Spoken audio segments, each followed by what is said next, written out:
Ассалому алайкум ва раҳматуллоҳи ва баракатуҳ ба ҳама занои пешсафу пешқадам. Духтаракҳои хушрӯ, ман ба ойликҳои Фаберлик рафтам, хеле пасдуо барои меҳмон қабул кардан харидам. Беҳад хушрӯ духтаракҳо.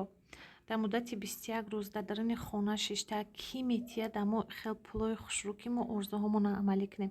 Албатта ки мардакҳои мо мекунанд. Не ки бо ҳар як занак дар дили худаш орзуву ҳавасҳое дорад ки на ҳамаша гӯем ки амалӣ карда метавонад. Компанияи Фаберлик дар мо возможност метия ки мо дар даруни хона шишта дар пеши фарзандо инам хел пулои хушрӯ кор кунем. Ҳозираш дар звания ман директораи духтаракҳо, не ки бо заное ҳастанд ки беҳад дар ҳамин кор муваффақ шудагиянд, беҳад оиликҳои хушрӯ мегиранд. Ҳамаш дар дасти худтонад духтаракҳо. Шумо хоҳед агар наставникотон мегузаред, ҳаракат кунед дар даруни хона шишта. Кори мо ба телефонай.